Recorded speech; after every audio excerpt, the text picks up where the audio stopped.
So I am, of course, taking you back into our excursion out of the book of Colossians, but really into the Old Testament. Kind of confusing the way I just said that. But we kind of have camped out of the text of Colossians 2:14 to show how it is possible to make sense of the statement, blotting out of the handwriting of ordinances that was against us, nailing it to the cross.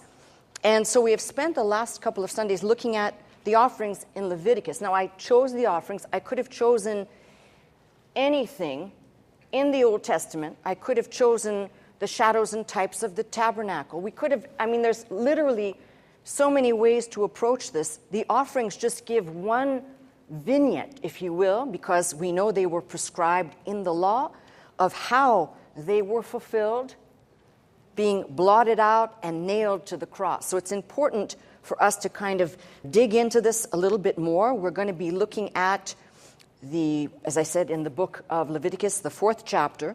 We have thus far covered the 3 offerings, burnt offering, meal offering, and peace offering, that are under the category of sweet savor offerings. That is an offering that is well-pleasing to God. So the burnt, you're going to love this, I'm going to do it again. The burnt offering, the meal offering, and the peace offering. These are all considered sweet savor. There is no thought whatsoever in Leviticus, in these offerings, no thought of sin. Just simply what we have here in view is worship or the worshiper. All right? Now, when we get into the last, because there's 5 offerings that are prescribed, when we get into the last 2, the sin and trespass, here's what I want to kind of start with. We know that in the New Testament says the wages of sin is death. And if you take it from Romans 5, through one man sin entered into the world, and death through sin, and so death spread to all men because all have sinned. In the Old Testament, and this is kind of where I have to start, sin was not imputed, as Paul writes in the New Testament, sin was not imputed where there was no law. So we know for certain that there were no sin and trespass offerings before the law in prescription. However, what is kind of fascinating is when you start to read and really start to pay attention to these subtle details, you realize that offerings were being offered, and the reason for their offerings become quite remarkable. You can see in the Old Testament how perhaps not so much these, meal and peace, but the burnt offering may have been used as a general concept. And as I said, the law was not yet given. So these are important foci, if you will, of understanding. But when you get into Leviticus 4, you read something that should trigger the thought process. And so let me read a little bit for the folks who are at home, maybe folks who don't have a Bible or don't have it out. Leviticus 4:1 says, "And the Lord spake unto Moses, saying, Speak unto the children of Israel, saying, If a soul shall sin through ignorance against any of the commandments of the Lord concerning things which ought not to be done, and shall do against any of them." But the key thing I want you to highlight here is, first, through ignorance, and second, against any of the commandments of the Lord. So what I'm seeing here is that the sin offering is in direct correlation to the giving of the law. In other words, before this became law, if one is not aware, if there is no law, one would not be aware. So when it's written here saying, if a soul shall sin through ignorance, and by the way, that Hebrew word, which I'm going to try and remember off the top of my head, is bishagage, which is inadvertent. So clearly we have here the term ignorance, inadvertent sins. I want you to turn with me because I want to highlight something for you. Take a look at, let's see, the next one where we might find that through ignorance. So the first one is an offering for the priest. The second one in verse 13 is an offering for the whole congregation. And it says, if the whole congregation of Israel sin through ignorance. Okay? So you have that there again. Then you have it again when it's a ruler. That's verse 22. I've circled these, through ignorance. And then in verse 27, if any one of the common people sin through ignorance, I've circled that again. And then repeatedly you'll read through these. Once a person has gone through the prescribed methods, at the close of each of these, it shall be forgiven them. That's verse 20. In verse 26, it shall be forgiven him. And verse 31, it shall be forgiven him. And the last one is in verse 35, and it shall be forgiven him. So we can see some bullet points immediately. The fourth chapter, under the heading of sin offerings, and I need to explain this clearer, shows the first category of sin offering, if you read, is broken down first by people. You have the priest, and just an interesting note, what it says about the priest there, that's the only place in the Bible that you're going to read about the priest. If the priest that is anointed, that phrase never occurs anywhere else. Very, very odd, very interesting. So we have the priest, and I'm going to put here anointed. The next one down is the congregation. The next one down from that, I believe, is ruler. The next one down from that is common folk. And I'm just going to say any souls, anyone, all right? Common souls. I don't know what else to say there. All right. Then there's kind of this, we'll call it a miscellaneous unmentioned category. But I want you to take note of something. In the sin offering, it will be, the focus is on people, actually. There's more about we'll call it the hierarchy of people, than there is about a deed done. Let me read now and show you what I'm saying here. So, the Lord spake unto Moses, saying, Speak unto the children of Israel, saying, If a soul shall sin through ignorance against any of the commandments of the Lord concerning things which ought not to be done, and shall do against any of them, if the priest that is anointed do sin according to the sin of the people, then let him bring for his sin, which he hath sinned, a young bullock without blemish, unto the Lord for a sin offering. And he shall bring the bullock unto the door of the tabernacle of the congregation before the Lord, lay his hands upon the bullock's head, kill the bullock before the Lord. And the priest that is anointed shall take of the bullock's blood, and bring it to the tabernacle of the congregation. The priest shall dip his finger in the blood, sprinkle the blood 7 times before the Lord, before the veil of the sanctuary. The priest shall put some of the blood upon the horns of the altar of sweet incense before the Lord, which is in the tabernacle of the congregation, and shall pour all the blood of the bullock at the bottom of the altar of the burnt offering, which is at the door of the tabernacle of the congregation. And then it goes on to talk about taking the fat, taking the kidneys, the caul, and then verse 10, As it was taken off from the bullock of sacrifice of peace offerings, and the priest shall burn them upon the altar of burnt offering. The detail here about the skin, the flesh, the head, the inwards, everything is given. And then it says here, verse 13 begins, If the whole congregation of Israel sin through ignorance, and then here's a prescription for them as well. I want you to notice something. In the first 2 categories,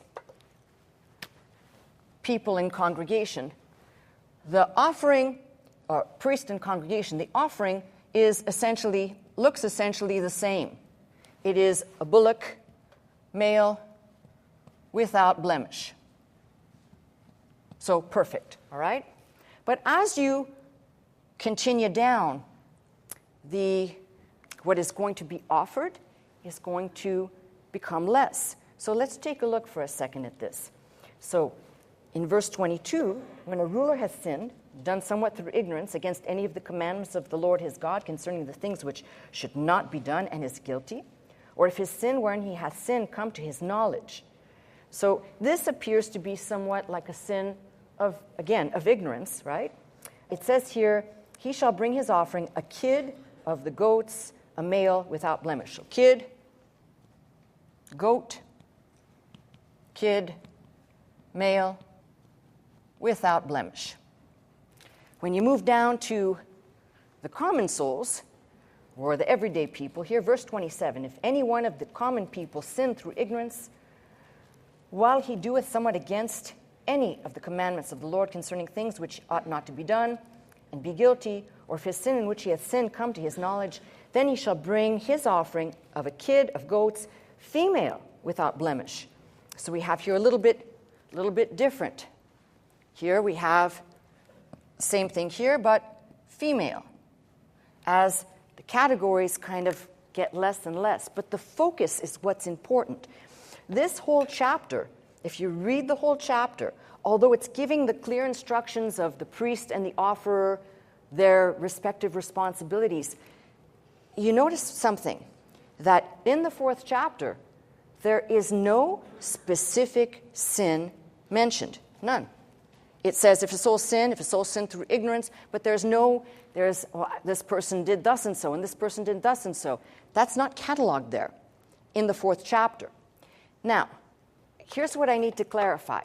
There is a subcategory in the sin offering that needs to be put forth here.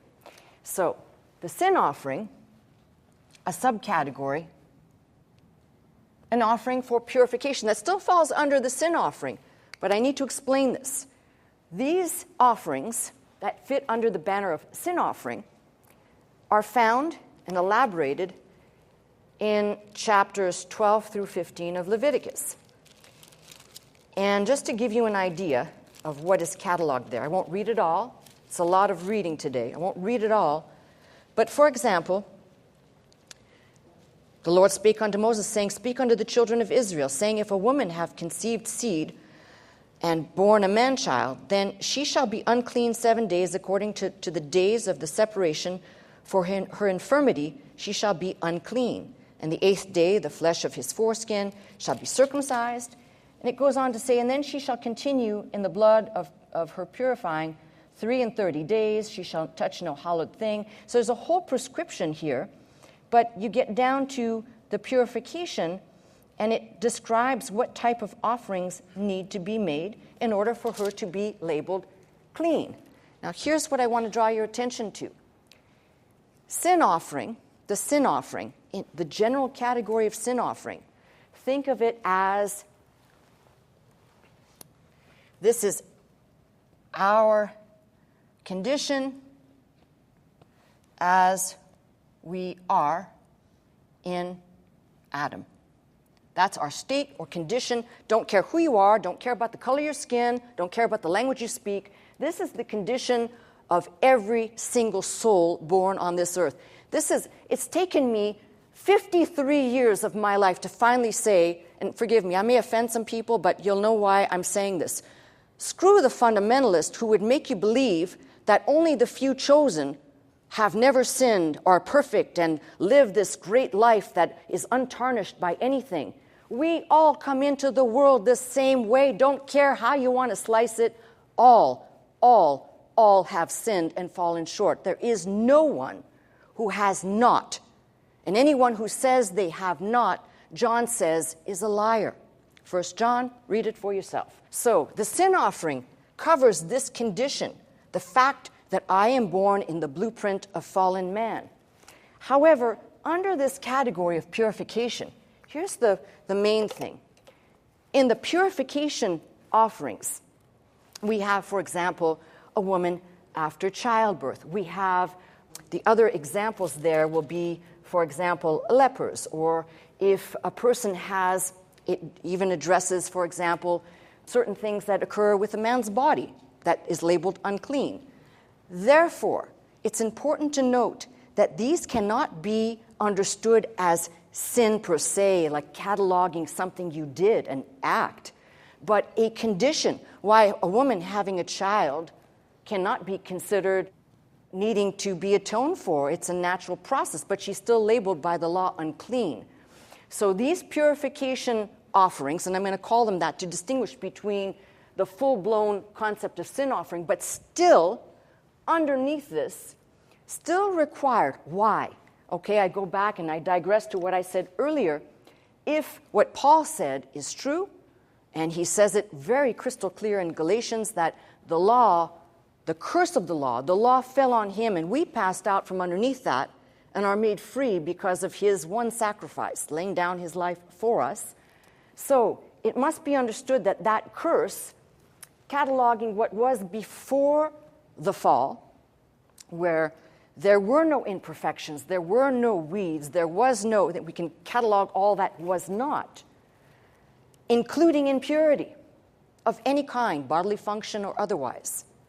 So it's included in there. Why? Because this whole category represents our condition or state, and not necessarily, although the opening of chapter 4 says through ignorance, it can be through sins of ignorance to the law, but equally can be prescribed because of the state or condition we are in by our Adamic nature, which means if you read chapters 12 through 15 and you read everything there, how can it be, for example, chapter 15 deals with unclean discharges from the body. How can that be considered an act that is sinful if it's an act that is natural to the human body but still labeled unclean?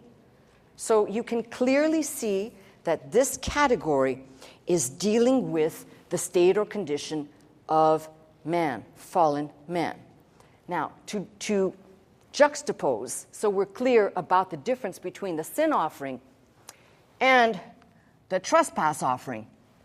The trespass offering, if this deals with the condition, our state or being, fallen nature, the trespass offering deals with the fruit or the acts that come of this state or condition of being.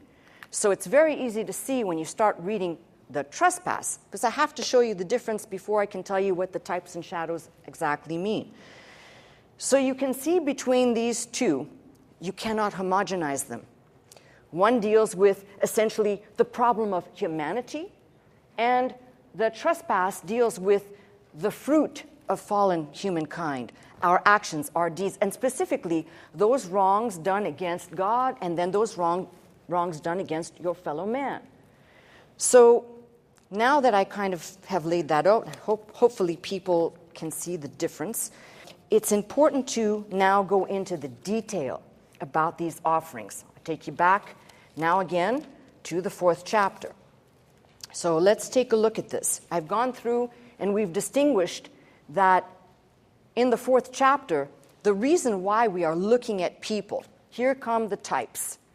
So in every case, we're going to see Christ is in these, in every dimension. As I said, sometimes offerer, sometimes offering, definitely as priest. We've got all these different concepts to kind of mull around. So here, I want you to check this out, because it really does kind of give you another perspective of these shadows and types. The priest, anointed, here must represent Christ. There's no question about it. Now, the only distinguishing fact is that Christ knew no sin. He never sinned. But in type, he's represented as that. And of course, the congregation of Israel here is represented as the church. And this is why these two have the same value in offering. Now, I cannot tell you beyond this, we'll get to these, but I want to focus on these because they truly describe and show, we'll call it an analogous. So let's take a look here. For example, the priest and the instructions for the priest. I want to read down to where in every case, and this is what's interesting, in every case, if you are looking at what is for the congregation, if you're looking at what is for a ruler, if you're looking at what is for the individual, it all says, he shall be forgiven. The only one where you're not going to find that is under the heading of the priest. So that's why I said to you, it's an interesting way. It is really, for the Old Testament, it's a hapax legomen, which means only here. But there's something there that gives us a hint, an insight, if you will, that there is no it shall be forgiven him to the priest. And it's not that the priest wasn't forgiven. His offering was accepted. But if in type the priest is representing Christ, Christ never needed to be forgiven because he knew no sin. So he was made sin for us and bore our sins. And if you want to see kind of a bifurcation of these two things, we might say, by his shed blood.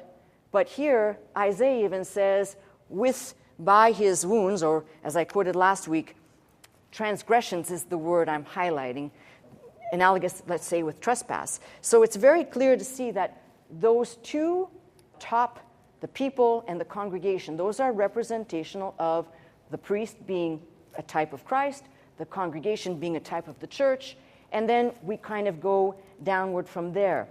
Now, when you get into the trespass offering, there is a little bit different focus. Okay, so now we're going to see how exactly I'm separating these.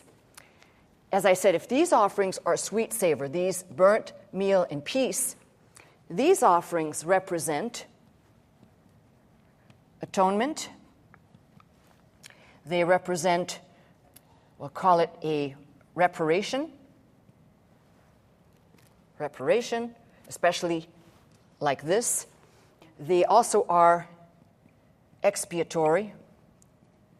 So we could keep going to kind of define under this category what's going on.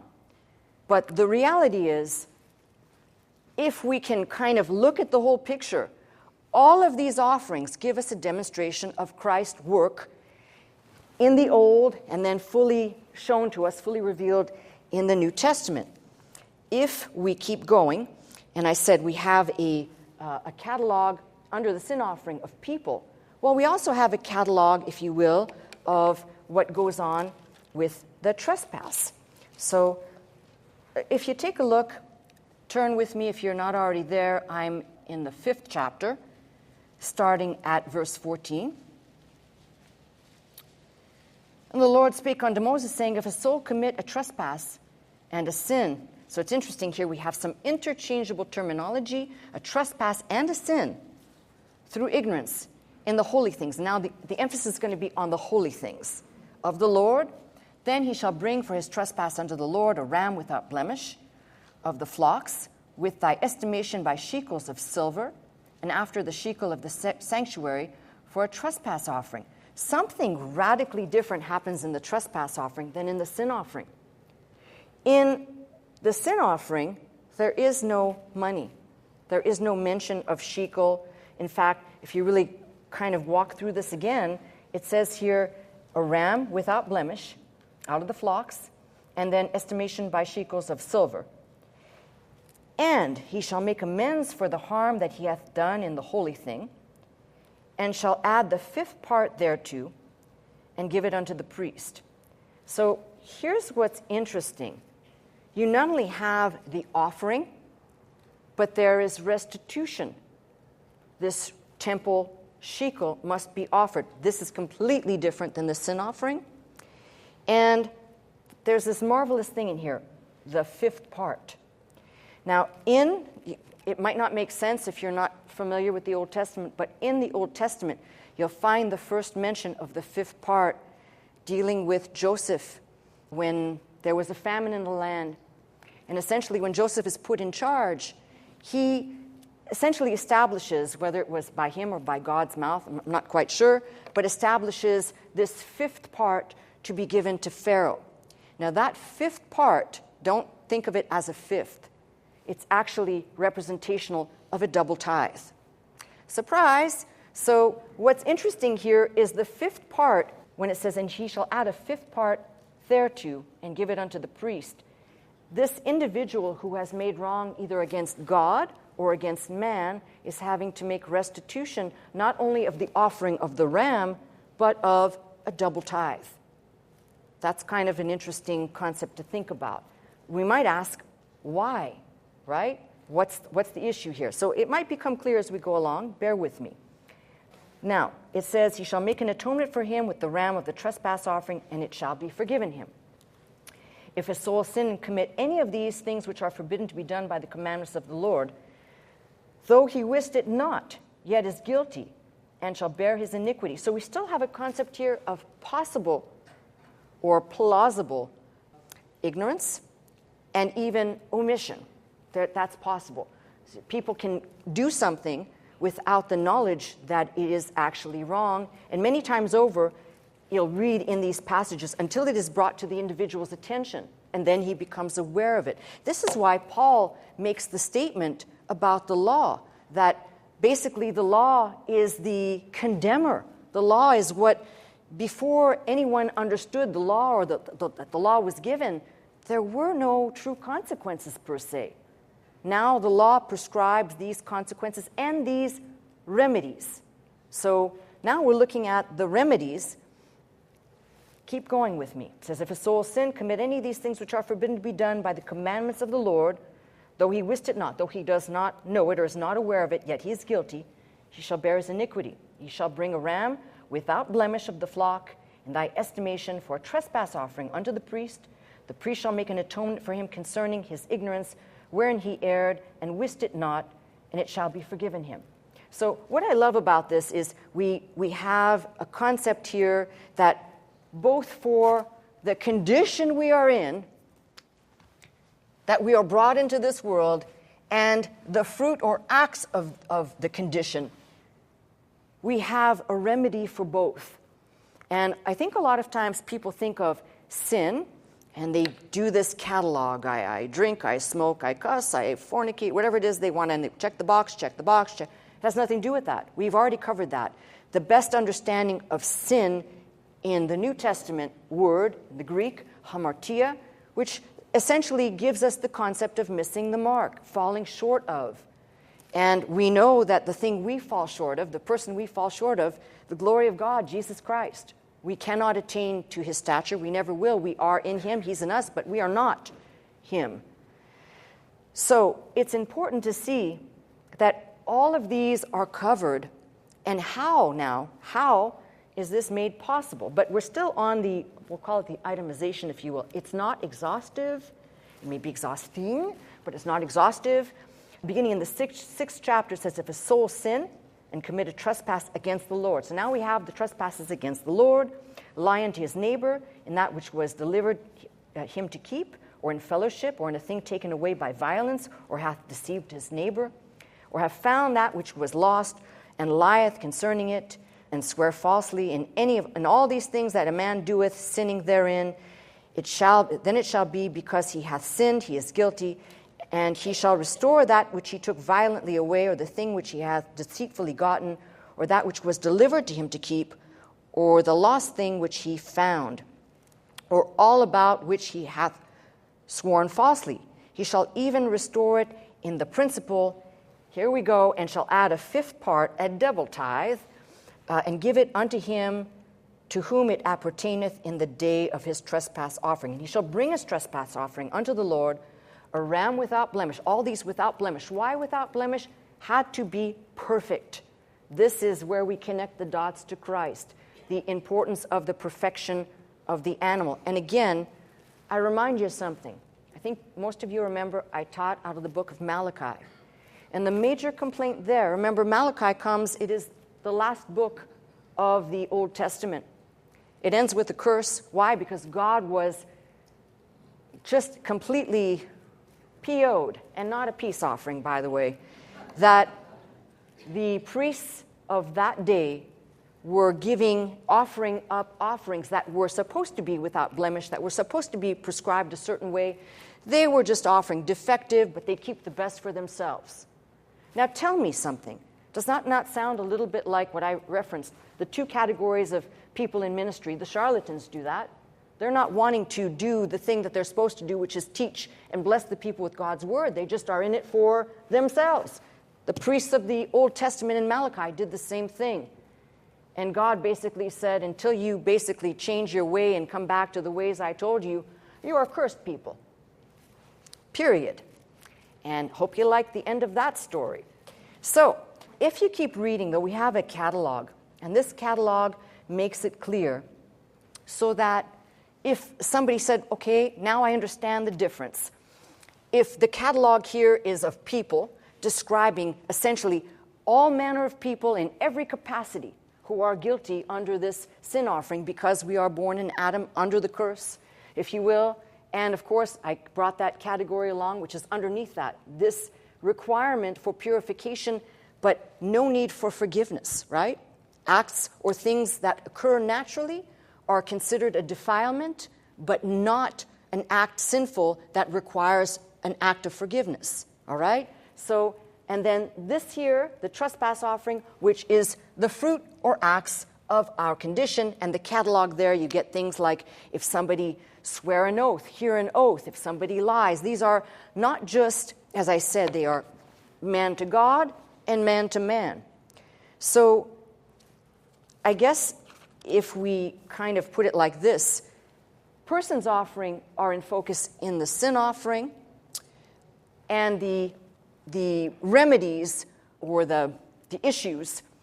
So people here, people are described, and then we'll say that the sins or acts are more fully elaborated under this category. What I'm trying to say is here we had the focus on the people. Here we have the focus essentially on the acts produced by those people. And this is where we have a bifurcation. What becomes at least evident to me as I comb these pages is it is clear the offerings given. If you go, turn with me, because there's only one way to do this real quick, and that's to go to Hebrews. So please, if you will, turn with me there. Hopefully I can put some clarity to all that I've said, which thus far could just seem like a bunch of gobbledygook. So, through all of these offerings, I have to make some quick concepts here. We know the burnt offering is a life laid down. We know that the meal offering, or we call it the meal, meat, grain, cereal, whatever you want to call it, not so. But in the categories where we have a life given is representational, of course, of Christ laying down his life for us in every dimension, in every offering. Now, the foci may change. It's kind of like looking at a diamond and seeing all the different angles. But all in all will always remain the same. Christ is the center. So if we read in Hebrews chapter 9, beginning at verse 11, but Christ being come an high priest of good things to come, by a greater and more perfect tabernacle, not made with hands, that is to say, not of this building, neither by the blood of goats and calves, but by his own blood he entered once into the holy place, having obtained eternal redemption for us. For if the blood of bulls and goats and the ashes of an heifer sprinkling the unclean sanctifieth to the purifying of the flesh, how much more shall the blood of Christ, who through the eternal Spirit offered himself without spot to God, purge your conscience from dead works to serve the living God? And for this cause, he is the mediator of the New Testament, that by means of death for the redemption of the transgressions that were under the first testament, the law, they which are called might receive the promise of eternal inheritance. For where a testament is, there is also the necessity, must also of necessity be the death of the testator. For a testament is of force after men are dead, otherwise it is of no strength at all while the testator liveth. And this is why we have the Old and New Testament. Whereupon neither the first testament was dedicated without blood. The blood runs through the whole book. Now, it says, for when Moses had spoken every precept, verse 19, Hebrews 9, for when Moses had spoken every precept to all the people according to the law, he took the blood of calves and of goats with water, scarlet wool, hyssop, sprinkled both the book and all the people, saying, this is the blood of the testament which God hath enjoined unto you. And I haven't even covered what went on in Exodus regarding the offerings there, or in Numbers regarding the offerings there. I'm just trying to give you the bullet points, just the facts. Moreover, he sprinkled with blood both the tabernacle and all the vessels of the ministry. That's another insight, even in the Old Testament, where God was saying, nothing happens, nothing will be blessed by me unless it is sprinkled with that blood. And we say now in the New Testament, in the new dispensation, nothing can be forgiven. You know, what can wash away my sins? What can wash away my sins? Nothing but the blood of Jesus. So you can kind of see, it's not as though God reinvented the wheel and said, well, I'm going to do something different now. The blood was always there, and this is why we have another song, the blood shall never lose its power. Now, there are some distinctions. I'm going to step away for a minute. Let me read the most important part of this, and then I need to say a few more things. Verse 22 says, and almost all things are by the law purged with blood, and without shedding of blood is no remission. We have a concept that begins in the Old Testament and is carried through, and this is the stop point for a second. See, there are no more sacrifices being offered in the old dispensation in this present day and age. If you look, I've told you stories of acquaintances and people I've known in ultra-Orthodox Judaism. They're not offering. There may be, and there's always talk once a year of a red heifer offering. We hear this in Israel somewhere. But here, I'm talking about right here. Let's just talk about the LA basin. You hear of anybody slaughtering bullocks and goats and rams? I think the Humane Society would be at their door, right? So just saying, there are no more offerings anymore. So I want you to think about this. There are people who are adherents to Judaism who cannot offer anymore. There is no longer an offering. There's no longer a daily sacrifice provided for them. And the reason is because as soon as Christ became that one perfect sacrifice, everything else stopped. So in the eyes of God, unless someone has looked to the blood, understood what it represents and why it needs to be applied, you're not okay. And you could say, well, is this just for the Christian? I'm going to tell you something. The Christian is a follower of Christ.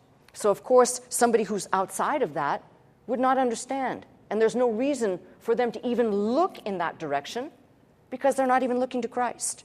So it's important to kind of see the how when I say the fulfillment of all this, for we Christians can see. We're reading this and recognizing that Christ is, as I said, the offerer, the offering, the priest. He's the burden bearer. He's the sin bearer. You just kind of keep cataloging, and you realize that something great has been done for us. But I'm not done. I want to go back to that blood portion, and I want to talk about this. So we're going to go back once more to Leviticus 4 and verse 7. When the priest is making his offering, it says, the priest shall put some of the blood upon the horns of the altar of sweet incense. So that begs the question, where is the offering? The offering wasn't offered in its typical place. For the trespass offering, we talk about, actually, these both will carry the same concept. For the most part, not the entire animal, not the entire offering, but I'm going to put the category at being about 95% of it, thereabouts. Don't quote me on this. We'll call it the 90 to 95% burned. I can do that past tense in Old English, I guess, burnt or burned, without the camp. Outside, not inside. But a portion of the blood was brought inside. This portion, we read, is put on the horns of the altar of sweet incense, which is in the tabernacle. Now, let's kind of look at these two and understand what happens. So again, let's see verse 18. And it says, regarding the offering of the congregation of Israel, it's only done for these two in this way. Verse 18, he shall put some of the blood upon the horns of the altar, which is before the Lord, that is in the tabernacle. All right? And then it goes on to catalog that he'll take the fat and also burn it upon the altar. Now, I want to explain something. If the bulk is burnt without the camp, and the expression without the camp is outside and beyond, we'll call it the perimeter, if you're not familiar with the terminology. But you read in the book of Hebrews where it describes in plain language, so you don't have to hear me say it, but you can read it for yourself, how Christ was crucified essentially outside the city, representing the camp, Calvary. So we have here the sin offering, the trespass offering, the bulk of it burned outside the camp, representing in close association with Christ's work. And here's where it gets a little interesting. The blood, a portion of the blood, had to be brought back inside and applied, and a portion of the fat burned on the altar, that kind of denoting that this offering outside the camp was accepted by God. That portion of fat placed on the altar, and burn, denoting this offering accepted, the offerer forgiven. Now, here's a little bit more on this, because when you get into the trespass offering has an application a little bit different. So some portion in this offering we burn upon the brazen altar. We've got another portion that we burn upon the altar that's inside the holy place. And the reason why, the altar that is inside the holy place. Well, my board's looking real good today. Looks a little Scott-like, doesn't it? All right. Here's what's interesting. This brazen altar will equal for us earthly issues. Simply put, the things that are of judgment belonging to man on earth versus the things that are placed on the altar inside, representing the things that are heavenly and eternal. So it's as though these two distinct situations, again, cover every dimension of our being. So now I'm going to ask you a question. How is it possible for anyone to think that there's not shadows and types deeply rooted in here pointing to Christ? Even including the fact that until the blood was applied upon the altar, the altar was considered inaccessible or unapproachable. Think of it this way. A person coming to Christ and not wanting to look at his shed blood and his finished work on the cross cannot approach. Or you may try to approach, but you will not receive unless you're looking unto him and recognizing exactly what his finished work and mission was to do and was completed. Part 2 of that completion comes in the future, but all that was done in the past, finished. So these are the important things we need to kind of mull around. And when I tell you about this, I think it's a good thing. We might actually learn that what is separating all this, as I said, the two categories, what is pleasing, coming as a worshiper, and here, these are the requirements, both from our condition and the fruits of our condition or the consequences thereof. But in all of this, God has made a provision. So we come, as I've been explaining, we come into the church, you start reading the book of Leviticus, and this is how they're laid out: burnt, meal, peace, sin, trespass. People read this, and if a person wasn't connected to what I've taught about here in the burnt offering, they'd say, well, how could I just put something on the altar and let it ascend up to God wholly? Because there would be no restoration of relationship if a relationship never existed in the first place. You got that one? So we start here. We start typically, and I clump these together. I think we start here, and probably we're more concerned, if you think about it, of our condition. But then again, are we even aware of the fruit or the acts that we do? And so, again, to look at this in a linear way, we come to God, and maybe the thing that God is trying to tell us, because we do start here. We do start, indeed, with we'll call it the sin nature and the fruit of it. So here comes the big question. People come into the church. I'm trying to teach people something.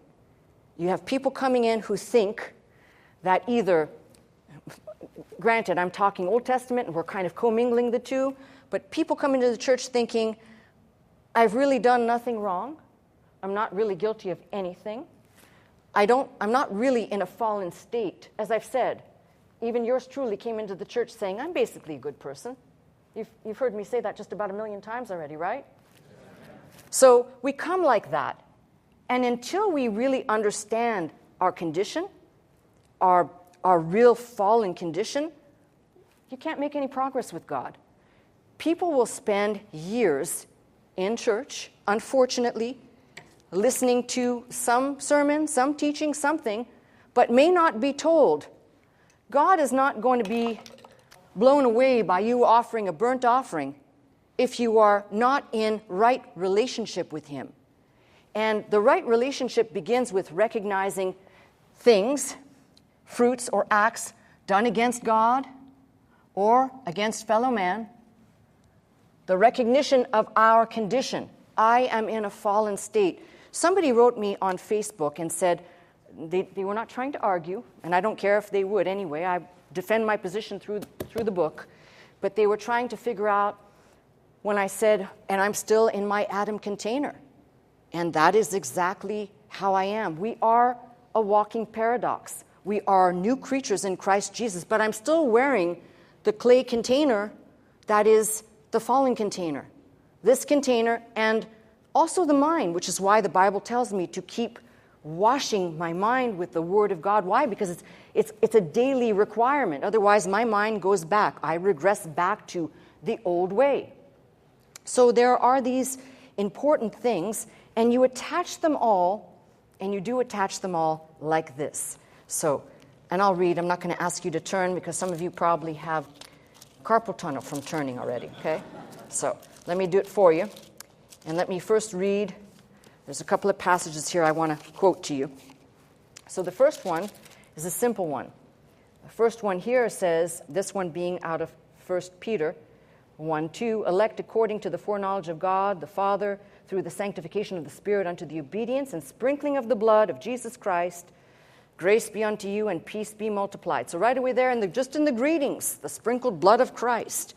And then, of course, the purification portion of this has a direct correlation to the continuing effects of Christ's death. Why? Because 1 John 1:7, and I wish my mind was working just a little bit better for me this morning, but 1 John 1:7 says the following, but if we walk in the light as he is light, we have fellowship one with another, and the blood of Jesus Christ, his Son, cleanses us from all sin. So you can look in almost every book and really see how he poured out his soul and his shed blood unto death. And in all of these, he is the fulfillment of each category of the law. Now, as I said, if I were to take you, for example, into the tabernacle, we could give you the dimensions and the measurements of everything. And even those dimensions and measurements, the type of materials used that all correlate to Christ, have some connection there that is shadow and type, that is the fulfillment in the new. This is what is mind-boggling to me. So when people ask the question of how did Christ take away this curse that was upon us, I just explained it to you. If he was in mind the whole time from the beginning, God didn't have to say, now look, we're going to make a change right now. He was in mind from the beginning because God knew what was in the heart of man. This is why you read in the book of Genesis, just right there around the flood time, when God says he saw the evil that was in man's heart. And this is before the law. So the fruit of our fallenness is repeated over and over in these pages. Unfortunately, as I said, as we somewhat come into our own reality of delusion, we can convince ourselves that we are not as bad, we are not as, and give the catalog. But one thing you cannot run away from, and the starting point of this, refusal to believe this is basically, you must throw the whole message out, okay? You and I are born in the same condition, fallen. There's no way out of that. I love when people say, what about the innocent babies? Were you an innocent baby one time? Huh? I got somebody over there going, okay, well, either you're having a spasm or you truly don't know. But I can tell you that's the way we all come into the world. That's going to have me shaking my head for a little while. It is also the reason why. Now let's talk about this in greater detail. Between the sin and trespass offering. Isaiah says something really important. He says, your sins have driven a wedge between you and God. And you take that straight into the New Testament while Jesus is hanging on the cross and all the sins are being laid upon him in that moment when he cries out, Father, Father, why hast thou forsaken me? And you can see in a moment the separation of the Father and the Son in that moment in time. That is what sin does to humankind. It separates us. And the road back, again, here's the prescription in the Old Testament. In the New Testament, the road back is looking unto him, the author and finisher of faith, Jesus Christ. He's the architect of it all. He designed it all. We have an advocate with the Father. So my question is, and it's kind of one of those things, my question is, could there be anything in this that somebody would say, well, I still don't see it? All right. Just wipe the crust out of your eyes, because I don't think that there's any possibility to escape this. Now, the wonderful thing, and I want to just kind of recap before I finish and wrap up. The wonderful thing is that in every single case here, every part of my need is met. Don't just think of the sin and trespass offering in terms of things. The reason why I highlighted this is a lot of times people forget. They rush to trespass, acts committed, fruits and consequences of the state of being, but they don't think people. It's weird. We do these weird things with our mind. We don't think people. We think itemization of the acts, but we don't think of people. And God made a provision for both. He said, I'm providing for both you in your natural state and the fruit of that natural state. So, when people say, well, I don't understand then, are we new creatures in Christ, or are we still in that old Adamic nature? So I said it's a paradox. We are new creatures in Christ. Absolutely. What has been revealed to us, our eyes have been opened, if you want to say washed and cleansed. Even Jesus said to his disciples, you are made clean through the word. These ideas, though, and this is where I have to put the stop on, these ideas cannot be transferred over into the new dispensation unless they reflect solely Christ. So what has happened within Christianity is you have people who have taken this template, but they've carried it forward in ceremonialism, in ritual, which doesn't belong. I want you to think of this, and I'm going to say something without saying anything at all. What is needed? If Jesus said you're made clean through the word, why do you have to go through rituals in the church? Can anybody tell me? If you're made clean through the word and your faith in him is what saves you, why must you do any rituals in the church at all? Rituals, I'm talking about things that are usually prescribed dogmas. So you know where I'm going, kind of? Yeah? That's my question. How could a whole slice of the population not understand that actually, by one keeping these rituals going, you are essentially denying the efficacy of Christ by demanding that a certain slice of Christendom, if you want to refer to it as that is in ritual and ceremony, is essentially saying Christ's work on the cross, not enough, you must do and add more to make it sufficient. And that, my friends, is not only called blasphemy against what God has set out, but is complete defiance of what God laid out in his last will to us, humankind. Think about that. I'm almost done. Almost. Famous last words. But my question is this. If we deny Christ in these offerings, and if we deny all of this, what do we have? We have nothing. And so when I look at these shadows and types unfolded, and I can clearly see Christ, especially, look, the difference between the altars, the difference between what is burnt without the camp versus what is burnt within the camp, that which is considered worshipful versus that which is required. This is well-pleasing to God. This is essentially a mandate that must be done in the Old Testament. Now, Christ is on the scene, and basically his words to his disciples, do you hear him say anything but just simply, follow me? It's a simple command, isn't it? Why is the church world not doing that, following Christ, not following the dogmas of man, not following ceremonies, rituals, and stupidity that basically is a giant finger to God, but instead looking unto him, the one who did, and still, by his blood, washes, makes you whole, cleans you, and gives you that stamp that says you are forgiven, your faith in him, and then ongoing, not just a one-time event, but daily cleansing. We don't have to make a daily offering. His offering, the effects of it continue and continue and continue until whenever God decrees that this is the end of time, and then a new dispensation will begin. But in all of these things, we must conclude one thing. The blood that was applied there is now applied to our hearts and to our minds in a type sense, not literal, somebody going out with blood on their chest. It is applied to our hearts and our minds so that no longer are we locked into this, we are under bondage to the law, but yet we can look and see how God so intricately placed Christ in all of these different foci to be able to see God had a plan all along, and these shadows and types give us greater clarity to understand even more what Christ has done for us and why we should be rejoicing. He hath made us who were sin to become the righteousness of God.